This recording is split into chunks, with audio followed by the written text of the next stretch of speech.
Hello students, I hope all of you are doing well. In today's video, we will discuss reading comprehension number 13th. So we are going to basically solve another reading comprehension here. We will follow the same process guys. पहले हम पूरा passage पढ़ेंगे, कैसे पढ़ना है वो भी मैं वापस आपको बताऊंगी और उसके बाद we will solve the questions one by one. लेकिन इस बार मैं क्या करूंगी, आपको बताऊंगी कि ये क्वेश्चन टाइप कौन सा है और इस पर्टिकुलर क्वेश्चन टाइप के लिए क्या हमें वापस पैसेज की तरफ जाना चाहिए या पैसेज पढ़ने के बाद हमको ये ऑटोमेटिकली आंसर आ जाना चाहिए। Okay, so let us start one by one. देखिए, ये फर्स्ट सेंटेंस यहाँ पर हमको बता रहा है, हम पढ़ना चालू कर रहे हैं, so please make notes if you want to, और please focus on how I am doing it and make sure that you also follow the same process. Okay, और आपको अगर प्रॉब्लम आ रही है या कुछ, एक बात आपको समझनी पड़ेगी स्टूडेंट्स की, रीडिंग कॉम्प्रिहेंशन के लिए कोई भी मैजिक टेक्निक, मैजिक ट्रिक नहीं है। इसे पढ़ते पढ़ते, करते करते अपनी खुद की स्ट्रैटेजीज भी कभी कभी डेवलप करनी पड़ती है, so that we can cope up with our own limitations. Okay, so आप लोगों को भी ऐसा कुछ अपना खुद का स्ट्रैटेजी भी डेवलप करना होगा। ये जो मैं आपको बता रही हूँ, थ्रू आउट द इयर्स जो मुझे एक्सपीरियंस है और स्टूडेंट्स किस तरीके से उसे अप्रोच कर सकते हैं जिससे उन्हें फायदा हो, that I am sharing with you. So make sure that you also apply your own mind and brain that where you are lacking, right. ये तो कुछ चीजें हम कॉन्स्टेंटली कर, और ये चीजें आपको करनी ही पड़ेगी whether you are using your brain और you are using this video to help you out. Okay, that doesn't make any difference. So election commission of India के बारे में ये पैसेज है। तो देखिए, फर्स्ट सेंटेंस में क्या बात कर रहे हैं हम। The election commission of India ECI established in 1950 serves as an autonomous constitutional authority responsible for administering elections across the nation। तो ये पढ़ने के बाद हमको ये साफ साफ समझ में आ रहा है कि यहाँ पर हम बात करने वाले इलेक्शन कमीशन ऑफ इंडिया की, या इलेक्शन से रिलेटेड यहाँ पर बातचीत होने वाली है। Okay, so let's get started. एक एक करके पैराग्राफ पढ़ेंगे। 1950 में इस्टेब्लिश हुआ था, ECI की बात कर रहे हैं, ऑटोनॉमस कॉन्स्टिट्यूशनल अथॉरिटी है। अक्रॉस द नेशन कैसे इलेक्शन करने हैं इसके बारे में हम बात करने वाले हैं। इसका जो मैंडेट है, फ्री फेयर इलेक्शन की बात कर रहे हैं, पार्लियामेंट के लिए, स्टेट के लिए, प्रेसिडेंट ऑफिस के लिए, वाइस प्रेसिडेंट के लिए। ठीक है, पॉपुलेशन अब बात कर रहे हैं या तो पॉजिटिव्स की या नेगेटिव्स की। देखिए, हमने रीजनिंग देना चालू कर दिया यहाँ पर। यहाँ तक हमने बताया कि ECI किस किस चीज के लिए काम करता है। नेक्स्ट हम बात कर रहे हैं with the growth of India's population. अब यहाँ पर हम कुछ तो भी किसी चीज का रीजन देंगे। कॉम्प्लेक्सिटी बढ़ रही है, ठीक है, इलेक्शन कंडक्ट करना मुश्किल हो रहा है, मैग्नीफाई हो गई है कॉम्प्लेक्सिटी। रिफॉर्म्स रिफॉर्म्स ज़रूरी लगने लग गए हैं अब, इनोवेटिव मेजर्स लेने पड़ेंगे इसके एफिशिएंट फंक्शनिंग के लिए, राइट। अब ECI के पास में नई टेक्नोलॉजी भी है, जैसे इलेक्ट्रॉनिक वोटिंग मशीन, EVMs। ये तो नाम किसने नहीं सुना है, EVMs and the voter verifiable paper audit trail. ठीक है, ये भी है कि ऑडिटर्स किस, सॉरी, ऑडिट किया जा रहा है, एक ट्रेल बन के सामने आ रहा है कि जो वोटर्स वोट दे रहे हैं उनका बैकग्राउंड चेक कह लीजिए, या अ, जो कुछ भी वोटिंग हुआ है उसका पेपर ट्रेल लेकर उसको किस तरीके से ऑडिट करना है, उसके लिए भी हम, इनके पास में अब टेक्नोलॉजी है, राइट। ट्रांसपेरेंसी एंड क्रेडिबिलिटी के लिए। तो ये देखिए, अब मैंने क्या किया, मैंने एक ऐसी लैंग्वेज में इस फर्स्ट पैराग्राफ को कन्वर्ट कर लिया, ट्रांसलेट कर लिया, जो मेरे अंडरस्टैंडिंग के लिए एक्सट्रीमली इजी है। ओके, तो ये जो, और जो मैंने ये क्या कहते हैं, मैंने अंडरलाइंस जो किया हुआ है, अब क्योंकि मैंने इसको हिंदी में ट्रांसलेट कर लिया है अपने दिमाग में, आप इंग्लिश में कंफर्टेबल है तो उसको छोटे छोटे नोट्स में अपने दिमाग में रिफ्रेश कर लीजिए, ताकि आपको जैसे ही आप फर्स्ट पैराग्राफ देखेंगे ना, आपको समझ में आ जाएगा कि क्या मतलब है इन अंडरलाइन चीजों का या हाईलाइटेड चीजों का। ओके, अब नेक्स्ट बात करते हैं, नेक्स्ट पैराग्राफ देखते हैं। वन मेजर चैलेंज, अब चैलेंजेस की बात हमने चालू कर दी है, right. Faces out of many, कौन सा मेन चैलेंज है, managing electro electoral rolls in country with 900 million eligible voters, electoral rolls को मैनेज करना बहुत मुश्किल होता है क्योंकि 900 एलिजिबल वोटर्स हैं। तो क्या कहते हैं, क्वांटिटी बहुत बड़ा है, इसलिए ये मैनेज करने में थोड़ा सा प्रॉब्लम जाता है। माइग्रेशन के कारण प्रॉब्लम हो रहा है क्योंकि अर्बन एरियाज में सब माइग्रेट हो रहे हैं। इकोनॉमिक डिस्पैरिटी भी है जिसके कारण inaccuracy, okay, due to urbanisation and economic disparity, sorry. So migration क्यों हो रहा है, अर्बनाइजेशन होता चला जा रहा है और इकोनॉमिक डिस्पैरिटी भी बढ़ती चली जा रही है, इसीलिए सब लोग शहर की तरफ भाग रहे हैं।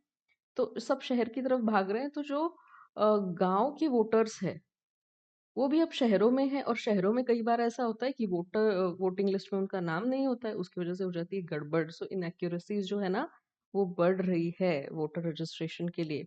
Introduction of digital voter ID system, real time monitoring of polling activities aim to mitigate these issues. तो उसका सोल्यूशन क्या है, हमने यहाँ पर एक मेजर प्रॉब्लम ये किया इमिग्रेशन का, नॉट इमिग्रेशन सॉरी, माइग्रेशन का, गांव से शहरों की तरफ जाने का, जिसके कारण इनएक्यूरेसीज बढ़ रही है। और इनएक्यूरेसीज का यहाँ पर सोल्यूशन भी दिया हुआ है, डिजिटल वोटर आईडी बनाना और रियल टाइम मॉनिटरिंग, ठीक है, ऑफ पोलिंग एक्टिविटीज।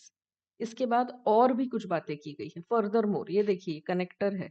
अब हम यहाँ पर पहले बात कर रहे हैं माइग्रेशन की, तो मे बी माइग्रेशन के अलावा भी कोई एक रीजन हम यहाँ पर देखेंगे। रैपिड इंक्रीज इन पॉपुलेशन, देखिए आ गया दूसरा reason, and uneven voter distribution. जैसे हम देखते हैं कि हमारे नेशन में जो मेट्रोपॉलिटन सिटीज हैं वहां पर पूरा का पूरा क्राउड कॉन्सेंट्रेटेड है और बाकी सारी जगहों पर भीड़ ज्यादा नहीं होती है। तो ये जो हुआ अनइवन डिस्ट्रीब्यूशन ऑफ वोटर्स है ना, इसकी वजह से भी वोटिंग में प्रॉब्लम है। रैपिड इंक्रीज हो रहा है पॉपुलेशन में, उससे भी प्रॉब्लम है। तो led to calls for de elimination. अब डी एलिमिनेशन मतलब क्या होता है, of redrawing the boundaries of electoral constituencies.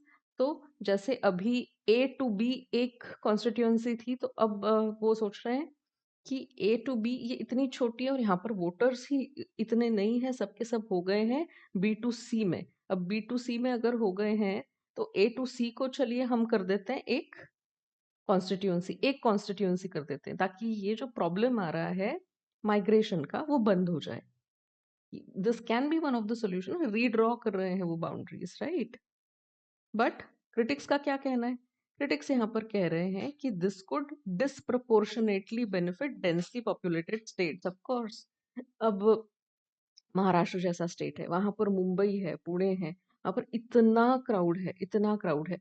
तो अगर ऐसा हुआ कि रीड्रॉ करने पर बाउंड्रीज ये दोनों इलाके एक इसमें आ गए इलेक्टोरल कॉन्स्टिट्यूएंसी में, तो उस पर्टिकुलर इलाके को तो बहुत फायदा हो जाएगा क्योंकि वहां पर बहुत ज्यादा वोटर मिल जाएंगे, राइट। तो ये कहीं ना कहीं अनइवन हो जाएगा फिर से, disproportionately benefit densely populated states, altering the balance of political power, right? तो ये बात हो गई इस पैराग्राफ। नेक्स्ट क्या है, नेक्स्ट के लिए चलते हैं। Another critical issue is voter apathy. अब चलिए, शहरों में इतने वोटर्स हैं लेकिन किसी को इंटरेस्ट ही नहीं है वोटिंग देने में, क्योंकि they don't feel that government is doing anything good for them, right. Particularly in urban areas where turnout is consistently lower than rural regions. Campaign like, it should be SVEEP, sweep, systematic voters education and electoral participation and social media outreach attempt to bridge this gap, but their success remains limited.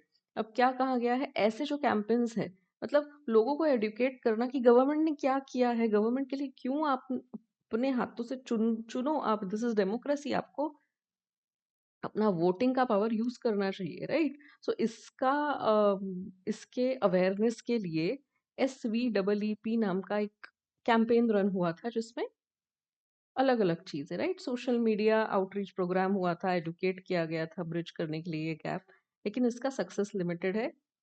More over the role of money and muscle, मतलब कुछ कुछ लोग खरीदते भी है ना votes, right. So money matter, और कुछ ताकतवर लोग होते हैं जो मे बी अलग और मीन से वोट अपने खाते में ले जाते हैं। So there are many other factors also involve here. muscle power in elections continues to challenge the ECI's authority. इसलिए पूरा का पूरा ECI में जो वोट आया है वो पूरे के पूरे सच्चे हैं, ऐसे भी हम नहीं कह सकते हैं, बहुत सारे लूप होल्स हैं. Despite stringent measures, अब इतने stringent measures ECI फॉलो करती है, राइट, जैसे एक्सपेंडिचर लिमिट हो गया, मॉनिटरी और स्ट्रिक्टली मॉनिटर करना हो गया, उसके अलावा भी ये अदर फैक्टर कैसे ना कैसे अपना रास्ता बना ही लेते हैं. Okay, next is the interplay of demographic changes and electoral reforms underscores. अब क्या बात कर रहे हैं हम, the interplay of demographic changes मतलब जैसे डेमोग्राफी चेंज होती जा रही है और इलेक्टोरल रिफॉर्म्स हो रहे हैं, need of constant evolution of India's electoral system. तो अब क्या जरूरत है इंडिया को, अकॉर्डिंग टू ये रिफॉर्म जो हो रहे हैं उसके हिसाब से और डेमोग्राफिक चेंजेस हो रहे हैं उसके हिसाब से, एक नया सिस्टम प्लान करने की बहुत ज्यादा जरूरत है जो इन सब चीजों को एड्रेस करे. Okay, while technological advancements provide hope for greater inclusivity, क्योंकि टेक्नोलॉजी भी बहुत आगे बढ़ रही है, तो उसके साथ साथ हम ये कर पा रहे हैं, सोच पा रहे हैं, एटलीस्ट ड्रीम कर पा रहे हैं कि ज्यादा इंक्लूसिव रहेगा इलेक्टोरल कैंपेन भी. The growing population of socio political diversity demand. अब क्या है ग्रोइंग पॉपुलेशन, वापस वही बात कर रहे हैं, socio political diversity demand innovative strategies to uphold the democratic ethos of the nation. तो डेमोक्रेटिक एथोस, हमारा नेशन क्या है, डेमोक्रेसी पर बिलीव करता है, और अ, उसका जो इथोस है वो भी कहीं ना कहीं कायम रहे, इंक्लूसिविटी भी बढ़े और उसमें अदर फैक्टर्स का इन्वॉल्वमेंट कम हो, और ये जो मेन मेन इश्यूज हमने पूरे पैसेज में यहाँ डिस्कस किए वो भी कहीं ना कहीं कवर हो. तो इसके लिए एक क्या कहते हैं, बहुत इसकी ज़रूरत है, टेक्नोलॉजिकल एडवांसमेंट एक होप ज़रूर है, कुछ इवोल्यूशन की ज़रूरत है अब इस सिस्टम में, राइट. सो इस तरीके से अगर हम पैराग्राफ को समझते हैं अपनी भाषा में ट्रांसलेट कर करके, तो it will become easier for you to retain it in your mind. यहाँ पर मैं आपको समझाते समझाते सारी चीज़ें कर रही हूँ, इसकी वजह से यहाँ पर टाइम लग रहा है, but if you do it for your self you won't take that much time. ठीक है, it will be easier for you to understand. अब ये पूरा पैसेज हमने अच्छे से समझ लिया है, तो अब क्वेश्चंस की तरफ एक एक करके जाएंगे. ओके, तो चलिए अब एक एक करके हम क्वेश्चन सॉल्व करते हैं. ओके, सबसे पहले देखते हैं क्वेश्चन नंबर 1. अब जैसे कि मैंने आपको बिल्कुल शुरुआत में बोला था, remember that for all questions you really don't have to go to the passage, you really don't have to revisit the passage again and again. Main idea वाले जो क्वेश्चंस है वो आपको बिना पैसेज वापस देखे करते आने चाहिए. This is how you save your time. Okay, और अगर कुछ ऐसे हैं जिसमें आपको इंटरप्रिटेशन करना है या कुछ फैक्ट बेस्ड है, तो आप रिविजिट कीजिए, चेक कर लीजिए, रीचेक कर लीजिए और फिर आंसर लिखिए. लेकिन if there are main idea questions, you must be able to solve it without second guessing your own self. ठीक है, because you have read the entire passage quite thoroughly, you have translated everything in your head, right? So let's get started. Based on the passage, how might the process of de-elimination impact political power dynamics in India? अब de elimination की जब हम बात करते हैं तो तुरंत हमारा दिमाग जाना चाहिए रीड्रॉइंग द बाउंड्रीज. याद है हम वहां पर तो उस एग्जाम्पल की बात की थी कि ए प्लस बी अगर एक कंस्टिट्यूएंसी है और बी प्लस सी दूसरी कंस्टिट्यूएंसी है, ए प्लस बी वाली कॉन्स्टिट्यूएंसी से बी प्लस सी में सब लोग जा रहे हैं, तो क्या हो रहा है, एक शिफ्ट देखा जा रहा है पॉपुलेशन का. अब ये जब शिफ्ट देखा जा रहा है और उन वोटर्स के पास वोटर आईडी ही नहीं है उस कॉन्स्टिट्यूएंसी का, तो मेजर प्रॉब्लम में आ जाएंगे वो लोग, राइट. सो इसी की बात कर रहे हैं डी एलिमिनेशन में, राइट. अब यहाँ पर पूछा जा रहा है कि पैसेज के बेसिस पे वो क्या पॉलिटिकल पावर पे इम्पैक्ट डालेगी वो चीज, राइट. सो देखते हैं options. It would ensure equal representation for all states. यहाँ पर ये तो बात ही नहीं कर रहे हैं स्टेट्स की, और इक्वल रिप्रेजेंटेशन तो बिल्कुल नहीं होगा, क्योंकि उससे प्रॉब्लम कुछ अराइज होने वाली है, याद है हमने डिस्कस किया था ये, सो ये ऑप्शन हमारा नहीं हो सकता। Second, it could favour states with higher population density, यही तो हमने बात की थी कि अगर बी टू सी में सब शिफ्ट हो रहे हैं और ए टू सी हमने पूरा एक कंस्टिट्यूएंसी बना ली, तो अब यहाँ पर प्रॉब्लम क्या आएगी कि ए टू सी वाली में तो पॉपुलेशन बहुत ज्यादा है, तो यहाँ पर इलेक्टरल पावर ज़्यादा वहाँ पर शिफ्ट होगी। तो ये कहीं न कहीं डिस्प्रपोर्शनेट हो जाएगा बाकी कॉन्स्टिट्यूएंसीज़ के मुकाबले, यहाँ पर अगर ज़्यादा है, तो इसको ज़्यादा प्रायोरिटी दी जाएगी, इसका ज़्यादा इम्पोर्टेंस बढ़ जाएगा, बाकी इसको उतना इम्पोर्टेंस नहीं दिया जाएगा, राइट? तो यही हो रहा है, it could favour states with higher population densities, यही बात कर रहे थे हम। It would primarily benefit rural constituencies, नहीं। It would lead to reduction of urban voter influence, नहीं, ऐसा कहीं पर भी नहीं कह रहे हैं। इसीलिए यहाँ पर क्या आएगा, यहाँ पर ये थोड़ा सा फैक्ट बेस्ड है, इस पर्टिकुलर चीज के बारे में बात करें, लेकिन क्योंकि हमने बहुत थरोली पढ़ा हुआ है ऑलरेडी, इसीलिए हम वापस गए नहीं पैसेज पे और हमने डायरेक्टली यहाँ पर क्वेश्चन सॉल्व कर दिया। यहाँ का आंसर है B, it could favour states with higher population densities. Okay, अब सॉल्व करेंगे next question. Now let us discuss the second question. अब सेकेंड क्वेश्चन में देखिए क्या पूछा गया है। यहाँ पूछ रहे हैं कि द पैसेज इम्प्लाइज, अब पैसेज इम्प्लाइज मतलब ये तो सीधा सीधा मेन आइडिया वाला क्वेश्चन है, okay, that voter apathy in urban areas can be addressed most effectively through, मतलब कैसे वोटर्स की अपैथी के बारे में तो बात की है हमने पैसेज में, और उसे किस तरीके से ठीक किया जा सकता है, कैसे ज्यादा से ज्यादा वोटर्स को हम अपील कर सकते हैं कि वोट करने वो आए अर्बन एरियाज के स्पेशली, राइट? तो चलिए पढ़ते हैं क्या क्या ऑप्शन है हमारे पास। स्ट्रिक्टर वोटर रजिस्ट्रेशन रूल्स, तो ये तो कहीं हमने बात नहीं की थी, तो ये हम कैंसिल करेंगे। Greater technological interventions like EVMs, EVMs तो ऑलरेडी है, टेक्नोलॉजिकल इंटरवेंशन ईवीएम का ऑलरेडी है, तो ये इसकी क्यों बात करेंगे हम, इसके अलावा क्या करना है वो तो बात कर रहे हैं ना, सो ये भी नहीं होगा।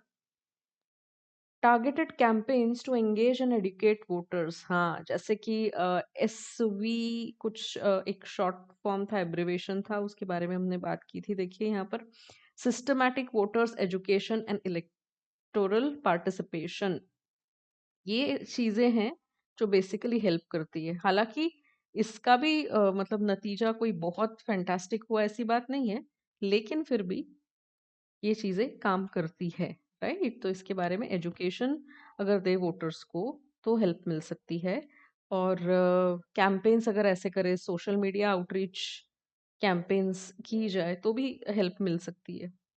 सो greater sorry, targeted campaigns to engage and educate voters वाली बात तो सच है, ये दी गई है। Redrawing urban electoral boundaries. If we redraw the boundaries again, the same problem will remain, right? क्या प्रॉब्लम हमने फर्स्ट क्वेश्चन में डिस्कस किया था कि डिस्प्रपोर्शनेट हो जाएगा, पावर पूरी की पूरी शिफ्ट हो जाएगी किसी एक पार्टी या किसी एक इलेक्टोरल कॉन्स्टिट्यूएंसी की तरफ, सो वो हमको नहीं चाहिए है ऑलरेडी, राइट? तो यहाँ पर रीड्राइंग अर्बन इलेक्टोरल बाउंड्रीज का और वोटर अपैथी का वैसे कोई कनेक्शन नहीं, तो ये भी एलिमिनेट करना पड़ेगा। ऑप्शन क्लोजेस्ट ऑप्शन कौन सा है हमारे पास, यही है, targeted campaigns to engage and educate voters. तो ये हुआ हमारा सेकेंड क्वेश्चन, ओके। एलिमिनेशन करिए फटाफट, समझिए कि कौन सी बातें नहीं बोली गई थी, और जैसे ही आप एलिमिनेट करेंगे you will see that you have the answer, right? So work in this direction. और ये मेन आइडिया का क्वेश्चन था, यहाँ पर पैराग्राफ में फिर से जाने की जरूरत नहीं पड़नी चाहिए आपको, if you have done your skimming, scanning and reading properly, ठीक है? चलिए अब थर्ड क्वेश्चन की बात करेंगे। चलिए अब थर्ड क्वेश्चन की बात करते हैं। क्या पूछा गया है थर्ड क्वेश्चन में, what does the mention of money and muscle suggest about the electoral process. Money and muscle मतलब क्या, हमने बात की गई, चलो मनी एंड मसल को हम देख लेते हैं एक बार, ठीक है? मे बी किसी स्टूडेंट के दिमाग में वो सारी चीजें जो पढ़ी थी एक बार में अंडरलाइन करके वो याद रह जाए, किसी किसी स्टूडेंट की उतनी रिटेंशन होती भी नहीं है, तो ये जो कीवर्ड है मनी और मसल, वो देख लेते हैं हम कहाँ पर आया था, और उसके अकॉर्डिंग क्वेश्चन फिर से पढ़ लो। What does the mention of money and muscle power suggest about electoral process in India? ये चीज क्या सजेस्ट करती है इलेक्टोरल प्रोसेस के बारे में, ठीक है? तो मनी और मसल कहाँ पर बात की गई है, किस पैराग्राफ में, वो देखते हैं। देखिए, ये सेकंड लास्ट पैराग्राफ में ही हम देखेंगे मनी और मसल के बारे में बात की गई है। इसका इम्पैक्ट क्या है हमारे इलेक्टोरल कैंपेन में, इसकी बात हम कर रहे हैं। Moreover, the role of money and muscle power in election continues to challenge the ECI's authority. ये अभी भी चैलेंज करता है ECI की अथॉरिटी। कंप्लीटली ट्रांसपेरेंट नहीं होने देता, कंप्लीटली कंप्लीट ट्रूथ बाहर नहीं आने देता, क्योंकि प्रेशर किया जाता है लोगों को किसी ना किसी तरीके से। Despite stringent measures such as expenditure limits and stricter monitoring, फिर भी मनी एंड मसल का कहीं ना कहीं इम्पैक्ट देखा जा रहा है। इंटरनली तो बहुत कोशिश की जा रही है, मेजर्स स्ट्रिक्ट किए जा रहे हैं, एक्सपेंडिचर जो है उसको लिमिट में लाया जा रहा है कि इसके आगे एक्सपेंडिचर नहीं करना है इलेक्टोरल कैंपेन पे।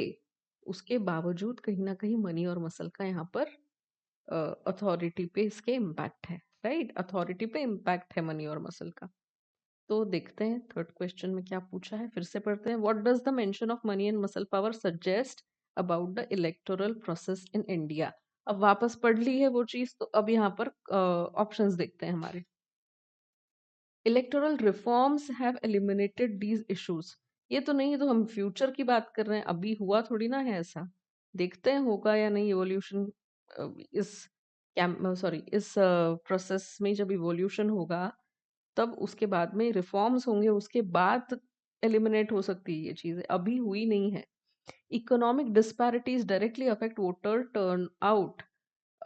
इकोनॉमिक डिस्पैरिटी का तो वैसे कोई कनेक्शन बताया नहीं गया है वोटर टर्नआउट से डायरेक्टली, ठीक है, नहीं बताया गया है।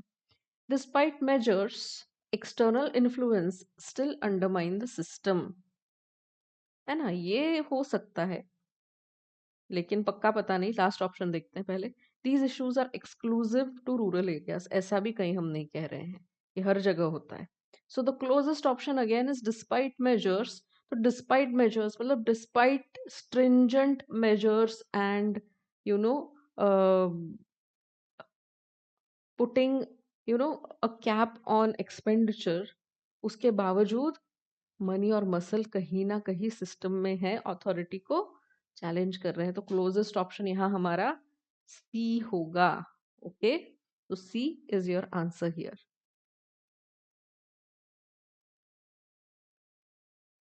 अब फोर्थ क्वेश्चन देखते हैं क्या कह रहा है fourth question. From the details given, details कहाँ पर डिटेल्स दी गई है? पैसेज में, भाई हम पैसेज की बात कर रहे हैं, ठीक है। From the details given which of the following represents the underlying challenge of managing electoral rolls in India? तो क्या मेन चैलेंज हम फेस कर रहे हैं? अब again this is main idea, ठीक है। मेन आइडिया मतलब ऐसा नहीं है कि पूरे ओवरऑल पैसेज का तुमको मेन आइडिया यहाँ पूछा गया है, लेकिन जो कुछ भी तुमने डिटेल्स पढ़े हैं इस पैसेज में, उसमें से ऑप्शंस में से तुमको ये तो समझ में आ जाना चाहिए कि कौन सा डिटेल प्रेजेंट था पैसेज में, ठीक है। तो चलिए पढ़ते हैं, देखते हैं ऑप्शंस क्या है। The sheer size of eligible voter population, ठीक है, फ्रॉम डिटेल्स गिवन, यहाँ पर इंपॉर्टेंट पार्ट है details given which of the following represents underline challenge. बहुत इंपॉर्टेंट है ये कीवर्ड्स, ओके। जो दिए गए डायरेक्ट डायरेक्ट चैलेंजेस है, क्या हम उनकी बात कर रहे हैं या हम उनकी बात कर रहे हैं जो अंडरलाइंग है, जो खुले खुले दिखते नहीं है हमको, लेकिन वो है challenges, right, of managing electoral rolls in India. The sheer size of eligible voter, इसकी तो बात की हुई है पैराग्राफ में, हो भी सकता है नहीं भी हो सकता। सेकंड देखते हैं। The resistance to adopting digital voter ID system, इसके बारे में कहीं पर भी बात नहीं की है, तो ये तो सर्टनली नहीं ही होगा, ठीक है।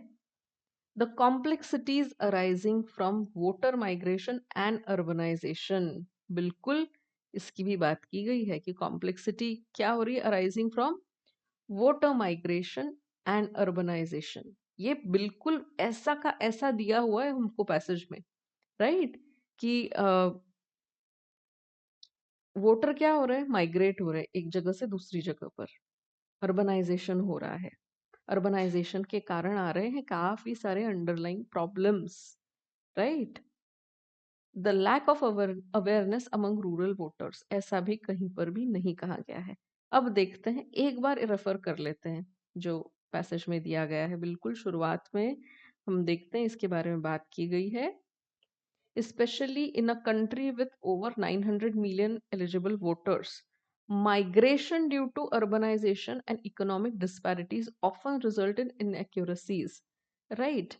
Major challenges, one of the major challenges faces is managing electoral rolls, especially in country with more than 900 million eligible voters. लेकिन समझिए इस बात को, यहाँ पर ये डायरेक्ट ये नहीं बोल रहे हैं कि इतने सारे वोटर्स है उसके कारण हो रही है प्रॉब्लम। प्रॉब्लम किस चीज के कारण हो रही है? क्योंकि ये वोटर जो है ये माइग्रेट हो रहे एक जगह से दूसरी जगह, गांव से शहरों में जा रहे हैं, क्योंकि पॉवर्टी है गांव में और अर्बनाइजेशन हो रहा है, मतलब शहरी बनना लोग ज्यादा प्रेफर कर रहे हैं, शहरों में ज्यादा जा रहे हैं। So this is the main reason. ठीक है, आउट ऑफ दो options that are available to us, है ना, ये देखिए ये ऑप्शन है, इसमें से क्लोजेस्ट ऑप्शन कौन सा है फोर्थ के लिए? See, the complexities arising from voter migration and urbanisation. ठीक है, so this is our answer for fourth question. चलिए अब फिफ्थ क्वेश्चन की बात करते हैं। फिफ्थ क्वेश्चन है, why might critics oppose delimitation based on the passage? ठीक है, अब जो क्रिटिक्स है उन्होंने अपोज किया है डी एलिमिनेशन का बेस्ड ऑन द पैसेज, क्या रीजन है? वाई, क्या रीजन है? Right, it risks benefiting urban voters disproportionately. Urban और रूरल की बात नहीं कर रहे हैं हम ऐसी जगह की बात करें जहां पॉपुलेशन ज्यादा डेंस होगी डी एलिमिनेशन में, राइट। तो ये गलत बात है। इट में शिफ्ट पॉलिटिकल पावर, बिल्कुल, towards states with larger population. हाँ, हो सकता है ये ऑप्शन, हम रख सकते हैं अभी इसे। It introduces a bias against regions with higher voter turnout, नहीं, वोटर टर्नआउट जो है वो बड़ा सब्जेक्टिव है, इसके बारे में भी हम बात नहीं कर रहे हैं। It disrupts traditional constituency boundaries without necessity, बिल्कुल नहीं, नेसेसिटी तो है ना, क्योंकि ये माइग्रेशन जो हो रहा है उसके कारण नेसेसिटी तो पैदा हो गई। तो यहाँ पर क्लियर कट विनर ऑप्शन हमारे पास है option B, it may shift political power toward states with larger population. Right, जहां पर पॉपुलेशन ज्यादा वहां पॉलिटिकल पावर ज्यादा, right. So this is the answer. अब बात करते हैं सिक्स्थ क्वेश्चन की। What is the implied significance of integrating technological advancements like VVPAT in elections? क्या है इसका सिग्निफिकेंस? क्यों ऐसी टेक्नोलॉजिकल एडवांसमेंट लाई गई है वीवीपीएटी जैसी? तो अगर आप भूल गए हैं जो पढ़ा हुआ है तो वापस हम जाते हैं पैसेज पे। और वीवीपीएटी, ओके, क्या है ये? And the voter verifiable paper audit trail, क्यों? To enhance transparency and credibility. तो ईवीएम और वीवीपीएटी क्यों लाए गए हैं? To enhance transparency and credibility. ठीक है, तो ये तो उसका रीजन हुआ, ये उसका वाई है। तो देखिए यहाँ पर दिया गया है या नहीं वो वाई, देखते हैं। What is the implied significance, है ना? तो to minimise the impact of voter apathy in urban areas, बिल्कुल भी नहीं। To ensure inclusivity and strengthen transparency, हाँ ये हो सकता है। तो enable, to enable better monitoring of campaign expenditure, नहीं। Assist in the delimitation process, बिल्कुल भी नहीं। ट्रांसपेरेंसी और स्ट्रेंथन ट्रांसपेरेंसी और इंक्लूसिविटी ही इसका वाई है, इसका रीजन है, और हमने वो रीचेक भी किया है, राइट। तो ये हुआ सिक्स्थ का answer. Now let's solve the last question which is seventh question. देखते हैं इसमें क्या कहा गया है।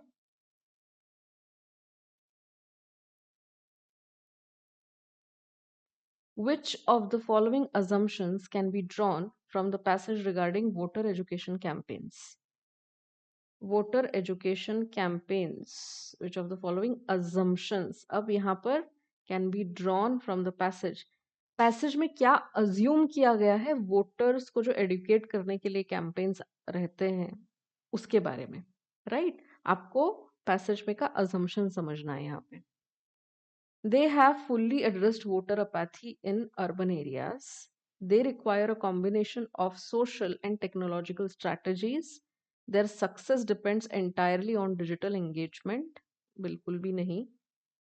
They primarily focus on rural and marginalized voters. बिल्कुल भी नहीं। अब ये दो वापस evaluate करते हैं। They have fully addressed voter apathy in urban areas. ऐसा कुछ भी यहाँ पर दिया नहीं गया है। उल्टा क्या बोला गया है कि इनको जो सोशल एथॉस है उससे और टेक्नोलॉजी को मिक्स करना चाहिए और उससे बनाना चाहिए कैंपेन्स, तो ही ये सक्सेसफुल हो सकता है। टुवर्ड्स द एंड देखिए ये कहा गया है, अगर आप भूल गए हैं तो वापस मैं आपको पैसेज की तरफ लेके जाती हूँ। Okay, don't worry. देखिए, while technological advancements provide hope for greater inclusivity, the growing population and socio-political diversity demand innovative strategies to uphold the democratic ethos of the nation. ठीक है, तो यहाँ पर बात की गई है टेक्नोलॉजिकल एडवांसमेंट कुछ होप देती है हमको, और डेमोक्रेटिक और सोशल इंक्लूसिविटी और सोशो पॉलिटिकल डाइवर्सिटी को भी अगर इसमें इंक्लूड करे, उसको समझ के कुछ टेक्नोलॉजिकल इवोल्यूशन हो इस पर्टिकुलर टेक्नोलॉजी में, तो हमें फायदा हो सकता है, ऐसा इन्होंने अज्यूम किया है। ये हमारा अजम्पशन है यहाँ पे, राइट? सो इसीलिए हम ये लास्ट वाले क्वेश्चन में, इसीलिए ये सारे ऑप्शन से ज्यादा यहाँ पर अजम्पशन की जब हम बात करते हैं सेवेंथ क्वेश्चन में, तो मेन अजम्पशन ये है that they require a combination of social and technological strategies. ये अजम्पशन लेके हम कह रहे हैं कि अगर ऐसा कर दिया तो हो सकता है कि ज्यादा एक्यूरेट हमको रीडिंग मिले। Okay, this is how you have to solve the questions for your reading comprehensions.